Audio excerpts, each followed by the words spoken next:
자, 오늘 우리에게 주신 하나님의 말씀 이사야서 33장 1절에서 6절까지의 말씀입니다. 33장. 너 학대를 당하지 아니하고도 학대하며 속이고도 속임을 당하지 아니하는 자여 화 있을진저. 내가 학대하기를 그치면 내가 학대를 당할 것이며 내가 속이기를 그치면 사람이 너를 속이리라. 여호와여, 우리에게 은혜를 베푸소서. 우리가 주를 앙망하오니 주는 아침마다 우리의 팔이 되시며 환난 때에 우리의 구원이 되소서.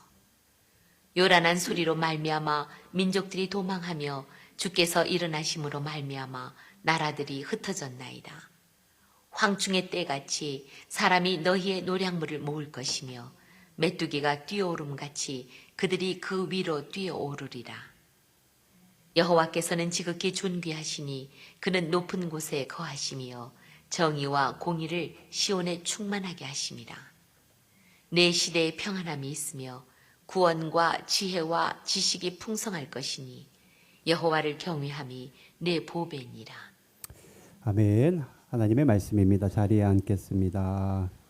잠깐 제가 기도하겠습니다. 사랑으로 충만하신 하나님, 한 주간도 주님의 말씀 따라 살아가려고 분투했지만 그럼에도 불구하고 우리가 세상의 가치관과 또 시선으로 살았던 것을 회개합니다. 특별히 이 시간 예배의 자리 하나님께서 우리의 발걸음을 인도해 주셨사오니 주님의 음성을 듣기를 간절히 귀를 기울이기를 원합니다. 사랑하는 성도들, 오늘도 말씀으로 은혜 주시고 깨달음을 주시고 주님의 뜻이 분별되는 시간 되게 하옵소서. 기도할 때 기도의 영을 부어주셔서 마음껏 목청을 높여 주께 나아가는 시간 되게 하옵소서. 예수님의 이름으로 기도드립니다. 아멘. 자, 지금은 돌아가셨는데 CCC 대학생 선교회 설립자의 김준권 목사님 그 간증에 보면은 김준권 목사님이 어린 시절 때 뭐 워낙 우리나라가 그때는 못 살기도 했지만 동생이요, 여러분, 하나비 하다가 불꽃놀이 하다가 동생이 죽었어요. 불꽃놀이를 하다가 이 동생이 이제 심한 화상을 입고, 그때 당시에는 의료 시설이 그렇게 좋지 않았기 때문에 화상 입고 죽게 되었습니다. 동생이. 불꽃놀이를 김준권 목사님이 같이 했다라는 거예요. 그리고 얼마 지나지 않아서 그 밑에 또 다른 동생이 있는데, 그 동생이 나무 베는 벌목 현장에서 쓰러지는 나무에 머리를 부딪혀서 그 자리에서 죽었습니다. 왜 우리가 비명 행사한다, 비명 소리도 못 지르고 죽었다라는 거예요. 그거를 이 김준권 목사님이 어릴 때 그걸 또 봤어요. 그런데 얼마 안 지나서 6.25 전쟁이 일어났는데 그땐 더 어려운 일을 만나게 됩니다. 무슨 말이냐? 이 가족들이 예수님을 믿는다는 이유로 공산당에 끌려가서 다 죽임을 당하게 됩니다. 이때도 김준권 목사님이 그 현장에 있었다라는 거예요. 그리고 본인은 예수 믿는다는 이유로 무려 23번이나 이 공산당들에게 끌려가서 구타를 당하고 또 인민 재판까지 받았다고 합니다. 그래서 이 김준권 목사님이, 우리가 왜 보통은 구사일생 이런 얘기 많이 하잖아요. 그런데 김준권 목사님은 자신의 인생을 말할 때 백사일생으로 살아난 목숨이다 라고 말하기도 합니다. 그런데 참 그래요. 그 후에도 나중에 형제들이 많이 있었는데 교감 선생님으로 일하던 자기 밑에 동생이 간암으로 세상을 떠났습니다. 얼마나 여러분 인생이 굴곡진지 몰라요. 여기서 끝이면 제가 이런 말씀도 안 드립니다. 얼마 안 지나서는 자기 친딸이 위암으로 세상을 떠났습니다. 여러분이 김준권 목사님이라면 어릴 때부터 계속한 이런 불행을 보고 어떤 생각을 할 것 같아요? 우리가 그 아픔을 어떻게 다 알 수가 있겠습니까? 그 속마음을 얼마나, 여러분, 그 시커먼 속마음, 정말로 죽고 싶은 마음밖에 없었을 거라 저는 감히 생각해 봅니다. 그런데 여러분, 자연을 보면은 하나님의 이치를 알 수 있는 거예요. 구름과 폭우가 있어야만 이 자연도 풍요해지듯이 때로는 하나님이 우리 인생의 햇살만 비추는 것이 아니라 굉장히 어려운 일들을 만나게 합니다. 그리고 좋은 일만 이어진다면 우리 인생이 굉장히 행복할 것 같은데 실은 그렇지 않습니다, 여러분. 고통은요, 때로는 이런 고통을 왜 내가 겪어야 되지? 우리는 그렇게 생각할 수는 있지만 하나님의 입장에서 고통은 우리에게 유익한 것이고 또 하나님은 우리가 감내할 수 있는 고통만 주시는데 그 고통 안에는 하나님의 그 선한 뜻이 있다라는 거예요. 우리를 힘들게 하려고 하는 것이 아니라 하나님의 아주 크고 우리가 알 수 없는, 지금은 이해할 수 없지만 그 고통과 아픔 안에는 하나님의 선한 뜻이 있고 결국에는 저와 여러분이 믿는 성도로서 주님을 믿는 자녀로서 살아가는 큰 힘이 그 고통 가운데 나온다라는 겁니다. 여러분 인생 편하면 교회 나올 것 같아요? 저 안 나올 것 같아요. 저는. 왜 교회 나옵니까? 그러나 고통이 있을수록 우리가 주님을 붙잡기 때문에 그 고통이 나에게 유익이 되는 거예요. 그러니 혹 오늘 여기 앉아 계신 분들 중에 어렵고 힘든 일이 있다 할지라도 그 고통을 여러분 너무 비관하지 말기를 바랍니다. 예, 무슨 말씀인지 아시겠죠? 예, 너무 비관하지 마세요. 여러분이 겪는 그 고통의 해산의 고통 뒤에는 반드시 누가 계세요? 하나님이 계세요. 하나님이 계십니다. 그리고 그 선하신 하나님께서 지금은 우리가 다 알 수 없지만 여러분에게 제일 필요하고 좋은 것, 가장 복되고 아름다운 것을 이미 준비해 놓으셨습니다. 이제 그걸 우리는 고통을 잘 견디면서 받아먹기만 하면 되는 거예요. 이 축복이, 이 사실이 믿음으로 여러분 마음에 있기를 여러분 축복합니다. 자, 오늘 이사야서 말씀 33장 오늘 말씀에 보니까 이스라엘 사람들은 하나님께 고통당하는 것을 작정된 사람들이다. 예, 하나님이 이 이스라엘 사람들에게 고통을 주기로 뜻을 세우셨다라고 말하고 있습니다. 아직 고통이 임하진 않았지만 어떤 고통인지도 모르죠. 그들은 뭐 하나님이 우리에게 고통을 주신대. 그런데 무슨 고통인지는 모르지만 머지않아 나라의 전쟁이 일어날 것이다. 여러분 우리는 전쟁을 안 겪어봤잖아요. 어르신들 말 들어보면은 말 그대로 보릿고개를 넘었다고 하는데 생사의 고비를 넘었다고 하는데 이스라엘 사람들도 마찬가지였습니다. 전쟁이 일어난다고 하는데 그게 믿어지지 않는 겁니다. 오늘 우리가 읽는 이사야 33장은 이사야 선지자가 예언한 말씀이 이사야서 아니겠어요? 이사야 선지자가 너희들 반드시 이 나라에 전쟁이 일어날 거야 라고 지금 예언하고 있다라는 겁니다. 지금은 너무나도 평안한데 전쟁이 일어난다라는 거예요. 저쪽에 북방에 사는 아수르라는 어마무시한 민족이 너희들 전쟁을 일으킬 거야 라고 지금 말하고 있는 겁니다. 그런데 여러분 이사야 선지자의 이 예언을 이스라엘 사람들이 믿지 않았습니다. 전쟁은 원래 방심할 때 일어나는 거거든요. 여러분 지금 일본 땅에 전쟁이 일어난다면 여러분 믿겠습니까? 똑같은 거였어요. 이스라엘 사람들은 이렇게 생각했겠죠. 이 세상에 요즘 같은 세상에 그때도 그랬죠. 이렇게 좋은 세상에 전쟁은 무슨 전쟁이야. 저 사람이 아주 헛소리를 한다라고 생각을 했다라는 거예요. 이사야 선지자를 향해서.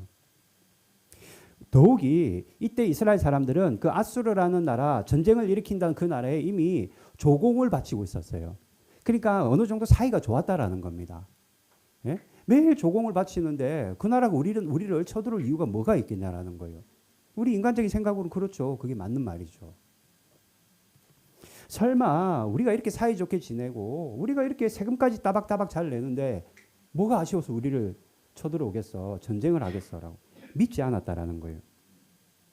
그런데 성경의 이 히스토리 역사를 보면은 유다 사람들이 그렇게 희망사항을 가지고 전쟁 안 일어나. 요즘 세상에 무슨 전쟁이야 라고 찰떡같이 믿었지만 동맹을 맺고 많은 조공을 바쳤음에도 불구하고 나중에 역사가들이 보니까 실제로 전쟁이 일어났어요. 여러분.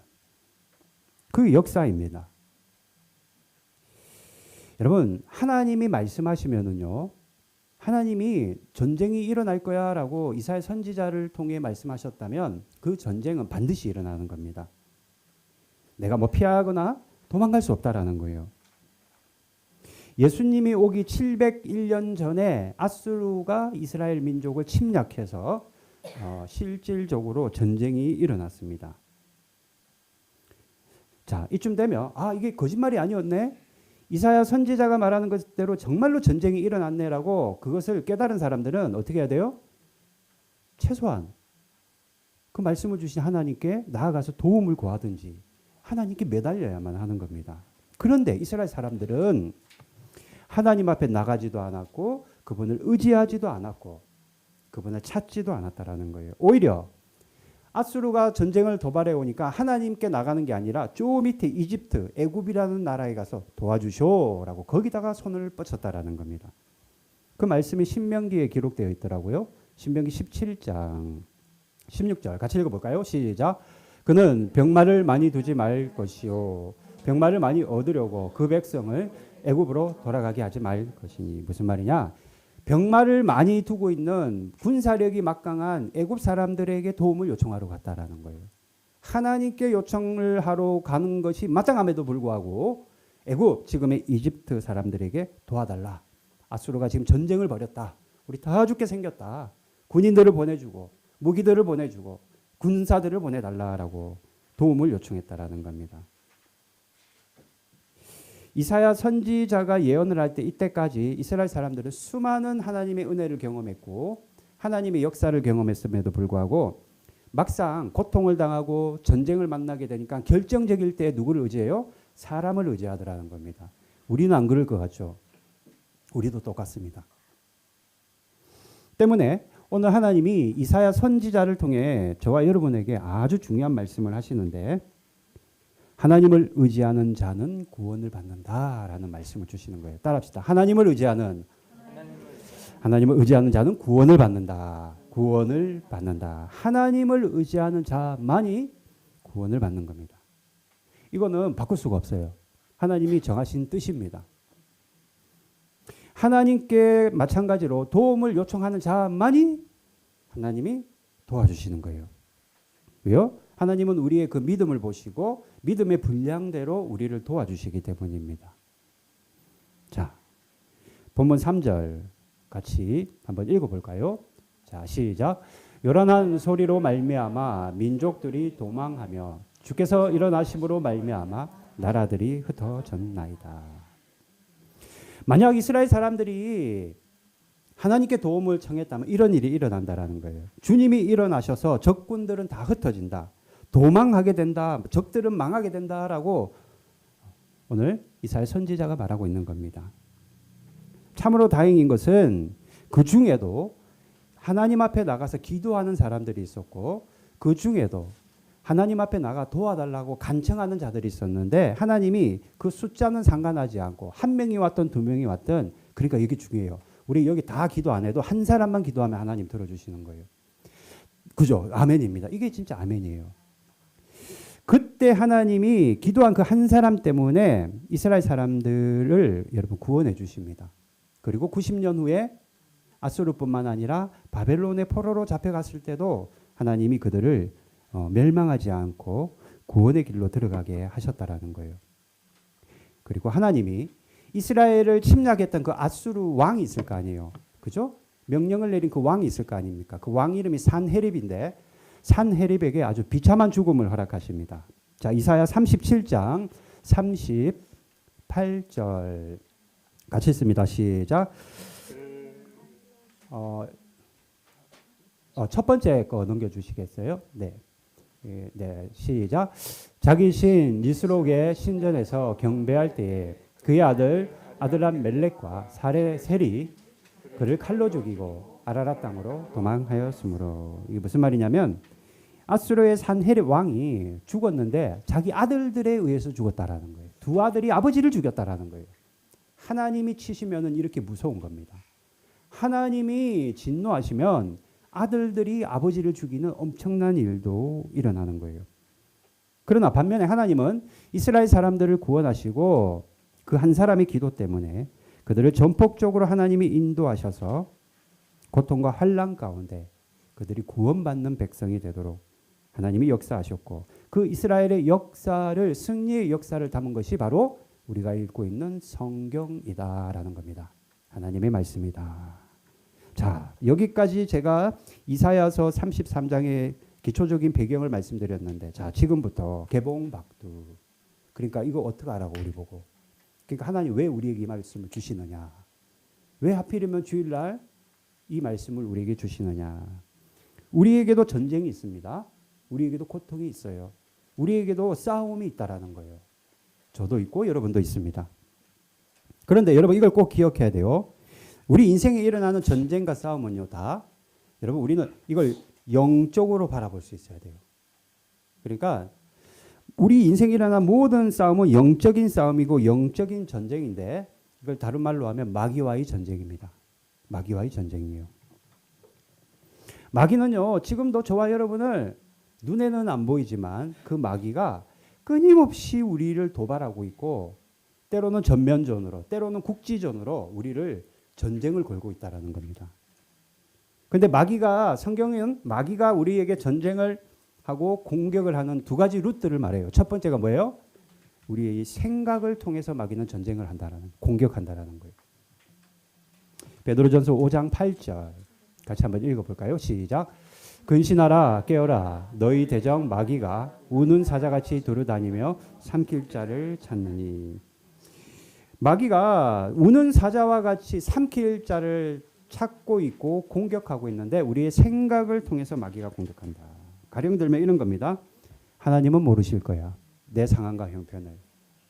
또는 이건 안 되지. 이거는 바뀔 수 없어. 또는 하나님 이 일은 하실 수 없을 뿐만 아니라 내 인생 망했습니다. 계속해서 마귀는 안 될 거야, 모르실 거야, 그래서 나는 망할 거야 라는 거짓말을 한다라는 거예요. 왜요? 마귀는 거짓의 영이거든요. 만약에 여러분들 마음 안에 하나님 이거 잘 모르잖아요. 내 마음 어떻게 하나님이 압니까? 이런 마음, 모른다는 마음이 있거나 안 되잖아요. 이건 안 될걸요. 이거는 절대 할 수 없을걸요 라고 하는 안 된다는 마음과 그래서 내 인생 폭망했다는 그런 마음이 있다면 여러분 그거 진짜 마귀에게 속고 있는 겁니다. 절대로 여러분 속으면 안 돼요. 자꾸 의심이 들고 부정적인 생각이 들고 패배감이 들고 내가 지금 마귀의 공격을 받고 있구나라는 것을 깨달을 때 우리는 여러분 마귀의 거짓말에 속지 않는 거예요.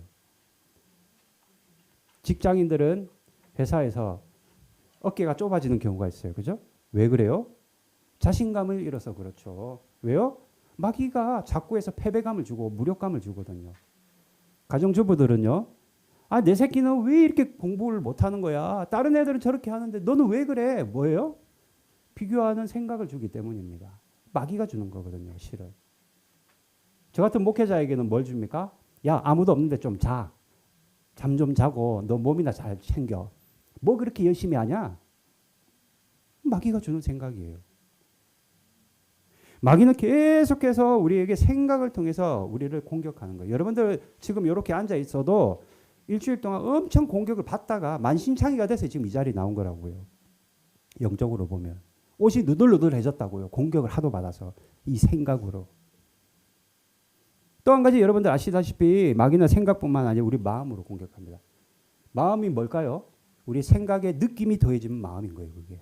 느낌. 이런 느낌 있죠. 아, 좋아. 이런 느낌. 그게 마음이라고요. 감정이 더해지는 것. 마귀는요. 생각으로 들어와서 우리 마음을 공격합니다. 어떤 사람은 종일토록 분한 마음 품고 살아요. 내가 그냥 아주 가만히 안 둘 거야. 그런데 어떤 사람은 종일 앞만 봐도 화를 내야 되고 앞만 봐도 저 사람이 분노해야 됨에도 불구하고 웃으면서 생글생글 웃으면서 감사하며 살아가요. 여러분 죽은 일, 작은 일에도 감사하고 내가 이 자리에 모여서 하나님께 예배드리는 것이 기쁘고 내가 구원받은 하나님임을 감사하며 살아가는 사람. 또 한편으로는 일주일 동안 받았던 스트레스가 그냥 머릿속에 꽉 해가지고 이것도 불만, 저것도 불만, 저것도 불만. 저 사람은 왜 저래? 교회는 왜 이렇게 조그만 거야? 그전에는 아무렇지 않았던 것들이 이제 막 불평이고 다 불만이 되는 겁니다. 즉 분한 마음을 가질지 여러분들이 하나님이 주시는 기쁨과 감사를 가질 때는 바로 여러분들이 선택해야 돼요. 그거를. 제가 어떻게 해줄 수 있는 게 아닙니다. 이거는 내가 내 싸움을 어떻게 해야 돼요? 내가 방어해야 된다라는 거예요.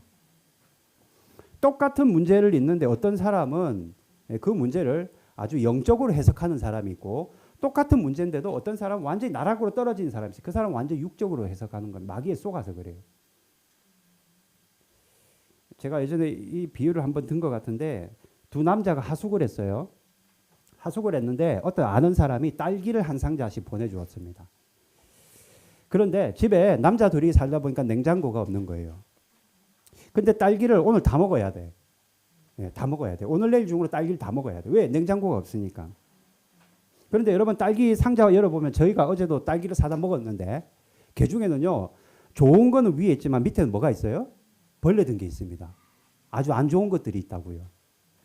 마찬가지였어요. 두 사람이 받은 딸기 상자 안에는 아주 좋은 딸기도 있었지만 좀 먹기에 좀 그런 딸기들도 같이 있었다라는 겁니다. 그런데 이 두 총각 중에 한 사람은 위에 제일 좋은 딸기 있잖아요. 그것만 쏙쏙쏙쏙 집어 먹은 거예요. 이렇게. 그리고 좀 상한 거는 그냥 냅두었습니다. 좋은 것만 골라 먹고. 그런데 또 한 사람은 좋은 거는 안 먹고 뭐만 먹어요? 나쁜 거부터 먹는 거예요. 왜? 좋은 거는 아껴 먹으려고. 나중에 놔뒀다 먹으려고. 왜 우리 그런 마음이 있잖아요. 왜 좋은 거는 좀 아껴 놓으려고 하는 마음. 우리 그러자. 아끼다 똥 된다 하잖아요. 그죠? 예? 진짜 그 말이 맞아요. 그런데 제일 좋은 것부터 골라 먹은 사람은 하루가 지난 뒤에 상한 것을 버렸는데 다른 사람은 나쁜 것부터 먹은 사람은 나중에 결국엔 좋은 것까지도 상해버려서 다 버려버렸다라는 거예요. 이게 무슨 말이냐면은 우리 마음이요, 여러분. 우리 모두 똑같이 이 마음이라는 딸기 상자를 하나님께 받았다라는 겁니다. 우리 마음이 딸기 상자인데 하나님이 그런 마음이라는 딸기 상자를 우리에게 주셨는데 내 마음 안에는 좋은 마음도 있고 나쁜 마음도 있는 거예요. 좋은 딸기도 있고 나쁜 딸기도 있는 겁니다. 여러분들 뭐부터 먹겠어요? 그거 여러분이 선택해야 된다라는 거예요. 내가 좋은 딸기, 좋은 마음을 선택할지 나쁜 것만 먹고 좋은 거는 아껴둘지 여러분이 선택해야 돼요. 내가 기쁨을 먼저 먹고 감사를 먼저 먹고 상황이 부정적이고 불리하다 할지라도 믿음을 먼저 먹을 때 하나님이 주시는 좋은 딸기를 먹는 거라는 겁니다. 그런데 어떤 사람들은 하나님이 주신 그 좋은 것들은 아껴둔다고 하지만 그 아껴두었다가 나중에 다 버리게 되는 거예요. 그러니 우리는 하나님이 주신 좋은 마음을 먼저 누리고 먹어야 되는데 그게 기뻐하고 감사하는 거예요. 만족하는 거예요. 작은 일에도 만족하는 거예요. 저 오늘 우리 아내랑 아침에 나오면서 이렇게 저희 집에서 주차장까지 한 5분 걸어가야 되거든요. 집에서는. 걸어가는데 너무 날씨가 화창한 거예요. 근데 평소에는 별 생각이 없었는데 너무 감사한 거예요. 그게. 왜? 우리 성도들이 비가 안 오니까 조금이라도 편리하게 올 수 있겠구나. 운전하는데 조금이라도 방해가 안 되겠구나. 하나님 이런 날씨를 주셨구나. 감사가 막 나오는 거예요. 제 스스로는 오늘 하루 감사의 딸기를 먹었기 때문입니다. 그러니 우리도 좋은 것을 먼저 먹어야 된다는 거예요. 부정적인 사람들은 이러다 망하면 어떡하지? 여러분 예수 믿고 절대 안 망합니다. 걱정하지 마십시오. 저 사람은 왜 저 모양이지? 내 인생에 왜 이런 일만 생기는 거야? 나는 왜 이렇게 하찮은 일을 하며 살아갈까? 계속해서 스스로 파괴적인 딸기, 이미 썩어서 먹어서는 안 되는 그런 것만 자꾸 골라 먹는 거예요. 나를 죽이고 있는 겁니다. 그래서 이게 내가 죽는 건지도 모르고 나를 죽이는 딸기를 먹고 있는 거예요. 그러니까 하나님이 제발 좀 자살 행위하지 말라는 의미에서 우리에게 말씀을 주신 게 바로 잠언 4장 말씀입니다. 자, 잠언 4장 23절. 자, 큰 소리로 같이 읽습니다. 시작. 모든 지킬 만한 것 중에 더욱 내 마음을 지키라. 생명의 근원이 이에서 남이니라. 저기서 생명의 근원이 여기서 난다는 것은 생명의 근원이 뭐예요? 건강이잖아요. 너희 건강을 좌지우지하는 것은 너희들 마음 상태 뭘 먹고 있느냐에 따라서 결정된다라는 것을 성경이 이미 기록해 놓은 겁니다. 우리의 마음을 지키는 것이 영적 전쟁, 마귀와의 전쟁에서 승패를 좌우하는 것이고 우리의 마음을 지키는 자는 하나님이 생명을 주는데요. 그러니까 영원한 생명, 구원뿐만 아니라 이 땅에서 건강도 주신다라는 겁니다.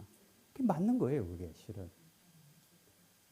그렇다면 마귀가 우리의 생각과 마음으로 우리를 공격하고 우리가 그 생각과 마음을 빼앗기면은 우리가 패배하는 인생, 불행한 인생을 살아갈 수밖에 없는데 그럼 어떻게 하면 우리의 마음을 지킬 수 있고 우리의 생각을 지킬 수 있고 마귀와의 싸움에서 이길 수 있느냐? 다름이 아닙니다. 내 안에 예수님이 계신 것이 믿어지면 우리는 이기게 되는 겁니다. 따라합시다. 내 안에 주님이 계시다. 예. 여러분은 혼자가 아니에요. 화가 나는 것은 여러분 이걸 기억해요. 화내는 게 여러분 그 자체가 화를 내는 것 자체가 죄가 아닙니다. 하나님이 우리를 화를 나게끔 하는 존재로 우리를 만드셨다고요. 화가 나는 것은 자연스러운 반응이에요.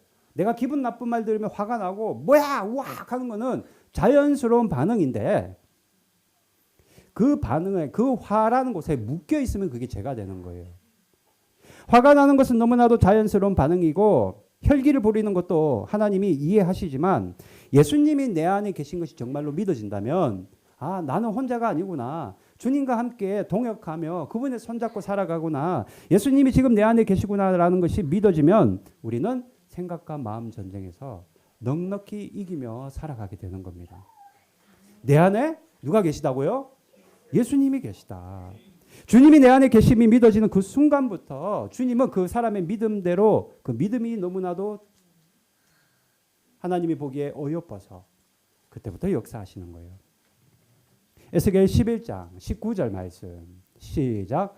내가 그들에게 한 마음을 주고 그 속에 새 영을 주며 그 몸에서 돌 같은 마음을 제거하고 살처럼 부드러운 마음을 주어. 예수님이 우리에게 돌 같은 마음, 딱딱하고 굳은 마음, 나를 파괴하고 나를 죽이는 마음을 제거하시고 살처럼 부드러운 마음을 우리에게 주신다라고 말씀하시는 겁니다. 내 안에 계신 누가요? 우리 주님께서. 주님이 새로운 마음, 부드러운 마음, 생명의 마음을 우리에게 주시는 겁니다. 그러니 우리는 여러분 오늘 꼭 이걸 기억해야 돼요.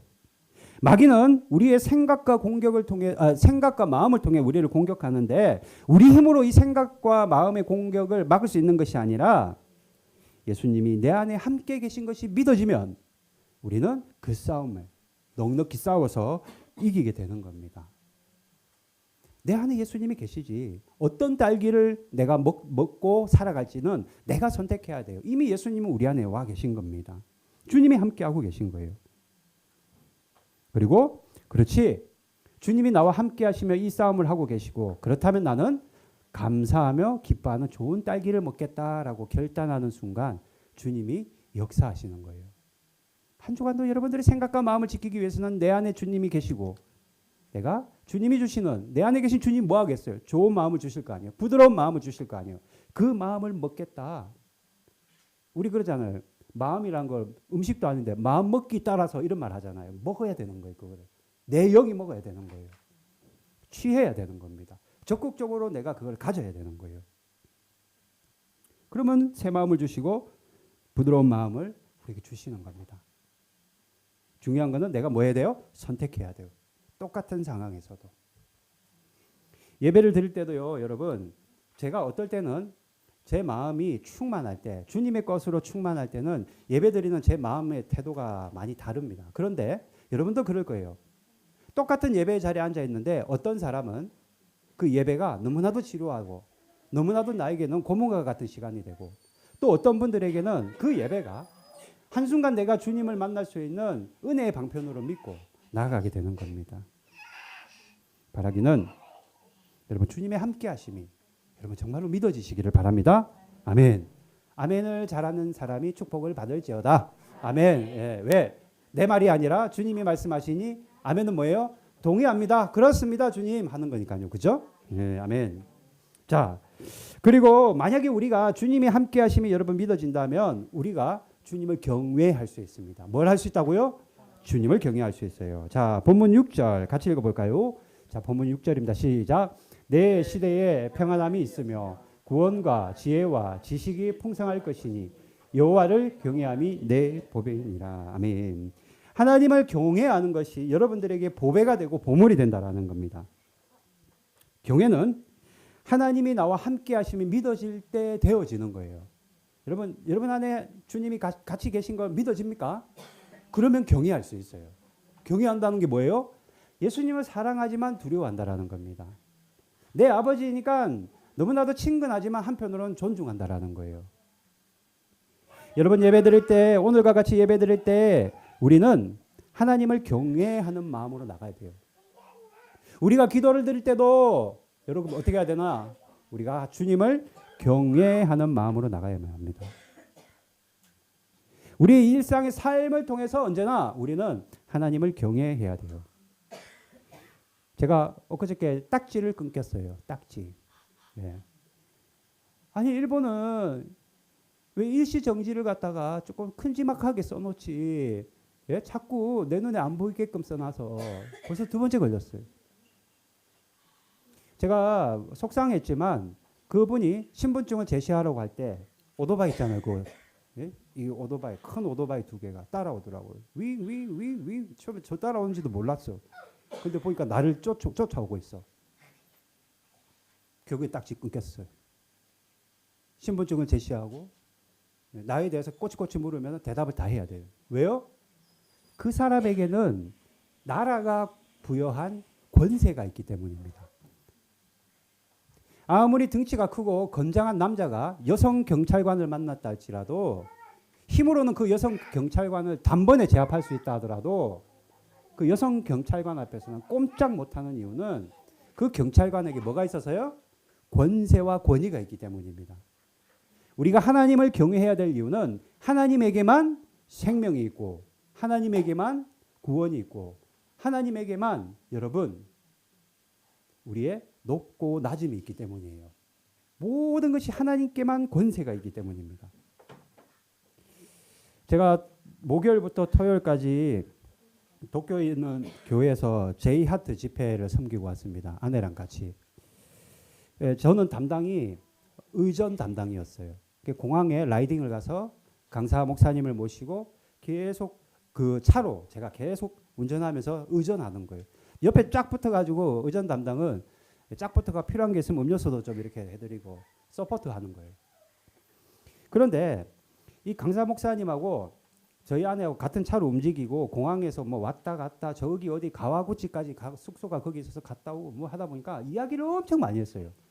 강사 목사님이 나중에는 내가 여기 집회를 하러 왔는지 강 목사님하고 이야기하러 왔는지도 모르겠다 할 정도로 이야기를 많이 했어요.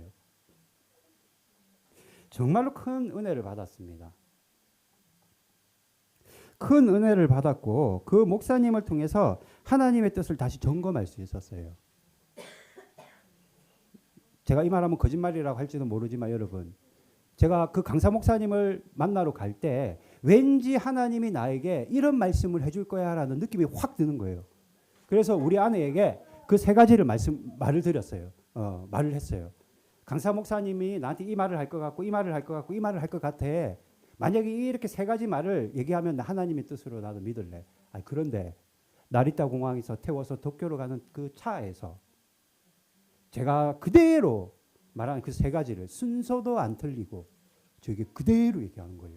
우리 아내 그 자리에서 울어버렸습니다. 소름이 끼쳐가지고. 무슨 말이에요? 하나님의 뜻을 그 목사님을 통해 다시 제가 점검할 수 있었고 그 목사님이 마지막으로 저에게 덧붙인 말이 뭐냐면은 하나님을 경외하시오라는 거예요. 여러분 하나님 경외하십니까?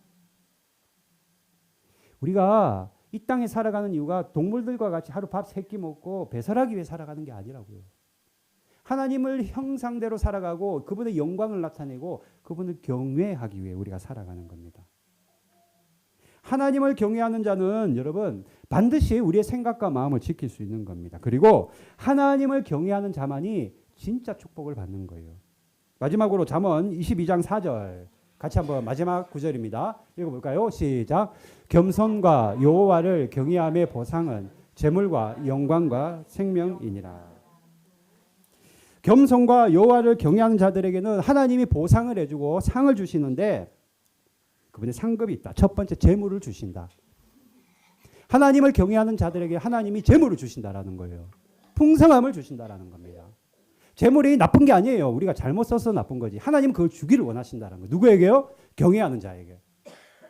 뿐만 아니라 하나님께서는 영광을 주신다 말씀하십니다. 누구에게요? 경외하는 사람에게 내가 너에게 영광을 주겠게. 돈뿐만 아니라 영광도 줄게. 영광이 뭡니까? 나를 높이 세워주신다라는 거예요.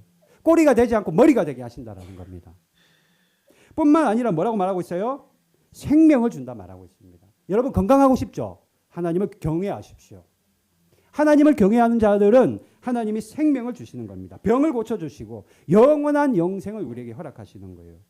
잠언 22장 4절. 여러분들 이 말씀 짧은 말씀이니까 한 주간도 이 말씀 붙잡아도 좋을 것 같아요. 아, 겸손과 여호와를 경외하면 보상이 있네. 하나님이 그렇게 말씀하셨네. 재물과 영광과 생명을 주신다라고 말씀하시는구나. 그렇다면 내가 이거 받아 누리리라. 하나님을 경외함으로 말미암아. 저는 여러분들에게 이 축복이 있었으면 좋겠습니다. 왜 나는 이렇게 가난할까? 왜 이렇게 내 몸은 허약할까가 아니라 먼저 하나님을 경외할 수 있기를 바랍니다. 오늘 말씀 여러분 주님이 우리 안에 계십니다. 이것이 믿어질 때 우리는 생각 전쟁, 마음 전쟁, 마귀와의 전쟁에서 승리할 수 있습니다. 그리고 뿐만 아니라 그분을 경외할 수 있습니다. 한 주간도 여러분들 주님이 나와 함께하고 계시구나. 나는 그분을 경외하리라. 경외한다는 뭐예요? 사랑하지만 존경하고 두려워하리라. 그 말씀을 따라 내가 한 발 한 발 내딛고 살아가리라. 경외하는 한 주간의 삶이 되기를 바라고 그래서 나중에 다 부자 되기를 바라고 그리고 다 건강하기를 바라고 다 하나님대로 말씀대로 높아지는 축복이 있기를 바랍니다. 찬양하고 기도합시다. 당신은 영광의 왕 할까요?